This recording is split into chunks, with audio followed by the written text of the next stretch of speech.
किसी के साथ कोई भी अपराध हुआ है तो क्या हर मामले में उसको बेल नहीं मिल सकता है कि कुछ मामले में बेल मिल सकता है। तो अगर ऐसा कंफ्यूजन आपको भी है तो आज हम आपको इस वीडियो पे सारी कंफ्यूजन दूर कर देंगे और चलिए आपको बताते हैं कि हमारे पास कितने तरीके के ऑफेंसेस होते हैं।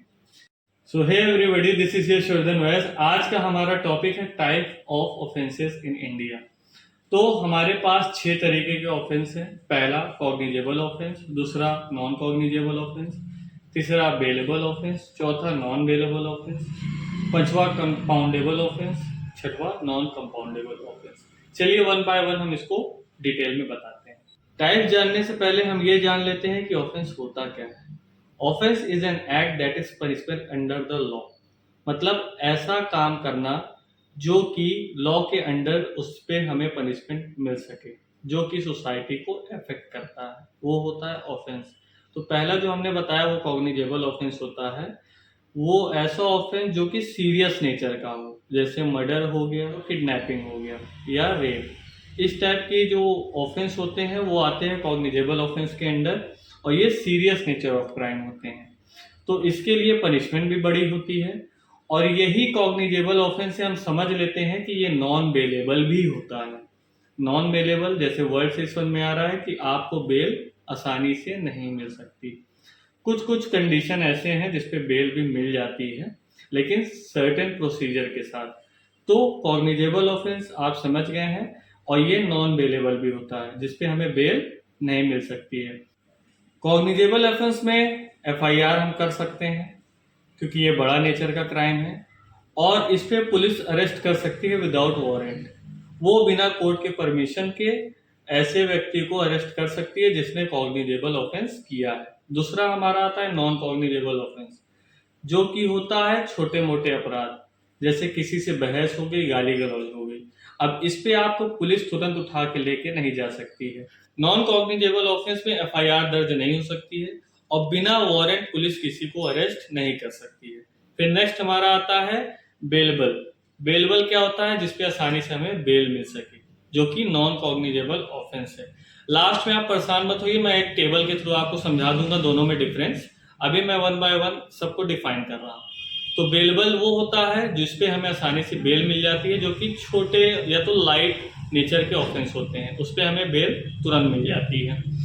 कोई भी ऐसा ऑफेंस जो कि पनिशबल हो लेस देन 3 ईयर, वो आता है बेलेबल के अंदर। और जो छोटा अपराध किया है उसके लिए बेल एज अ राइट है। क्यों? क्योंकि उसने बहुत बड़ा क्राइम नहीं किया है तो उसे बेल मिलना अनिवार्य है। फिर चौथा हमारा आता है नॉन बेलेबल ऑफेंस, जिसपे हमें बेल नहीं मिल सकती और ये कोई राइट नहीं है किसी भी अपराधी का। क्यों? क्योंकि उसने बड़ा ऑफेंस किया है, जैसे कॉग्निजेबल ऑफेंस। तो नॉन बेलेबल ऑफेंस हमारा वो होता है जिसपे हमें पनिशमेंट 3 ईयर से ज्यादा हो, तो वो नॉन बेलेबल ऑफेंस के अंडर आता है। यहाँ तक हमने समझाया वन बाय वन आपको चारों चीजें। इसके बाद हम पंचवा आपको ये बताना चाहेंगे कि कंपाउंडेबल ऑफेंस क्या होता है। कंपाउंडेबल वो होता है जिसमें पार्टी आपस में सेटलमेंट कर सकती है। मान लीजिए किसी के यहाँ कोई फोन चुरा के लेके गया, तो ये बहुत बड़ा अपराध नहीं है। अगर जो चोर है वो गलती एक्सेप्ट कर लेता है या तो वो मान लेता है कि हम ऐसा काम नहीं करेंगे, तो ये एक तरीके से आपस में सेटलमेंट हो गया दोनों पार्टी के बीच। तो ये हमारा कंपाउंडेबल ऑफेंस है। कुछ ऐसे केस होते हैं जिसपे हमें कोर्ट की परमिशन लेनी पड़ेगी सेटलमेंट के लिए। फिर जो last but not the least है हमारा नॉन कंपाउंडेबल ऑफेंस। ये ऐसा ऑफेंस है जिसपे सेटलमेंट तो होना बहुत ही मुश्किल ही नहीं, नामुमकिन है। जैसे कि आपका रेप का केस हो गया, जो कि कॉग्निजेबल ऑफेंस है, बड़े ऑफेंस। ठीक है, तो इस पे क्या होता है, हमारा सेटलमेंट नहीं हो सकता क्योंकि उसने कोई बड़ा क्राइम किया है और बड़े क्राइम की सिर्फ और सिर्फ सजा होती है, ना कि बचाव। तो ये हमने 6 चीजें बता दी आपको वन बाय वन।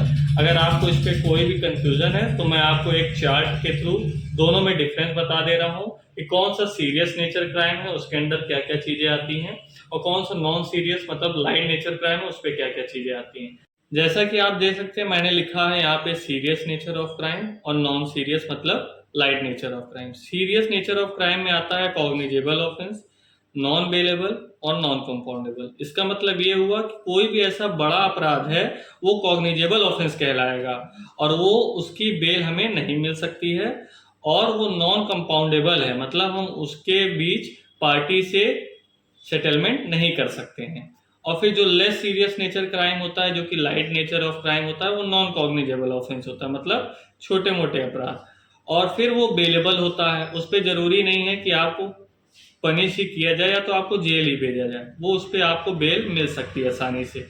और लास्ट कंपाउंडेबल होता है, मतलब इस ऐसे ऑफेंस पे हम आपस में सेटलमेंट कर सकते हैं। अब आपको एक चीज हम और बताएंगे कि कोई कोई ऐसा भी ऑफेंस होता है जिसपे कॉग्निजेबल ऑफेंस बेलेबल हो सकता है और non cognizable offence non bailable भी हो सकता है। कौन से ऑफेंस कॉग्निजेबल के अंदर आते हैं और कौन से ऑफेंस नॉन कॉग्निजेबल के अंदर आते हैं, ये हमारा दिया है सीआरपीसी के शेड्यूल 1 पे। साइड में मैं आपको दिखा दिया हूं कि कौन से सेक्शन के अंडर कॉग्निजेबल है और कौन से सेक्शन के अंडर नॉन कॉग्निजेबल है। ऐसी जानकारी के लिए हमारे चैनल से जुड़े रहें और लाइक शेयर और सब्सक्राइब करना बिल्कुल भी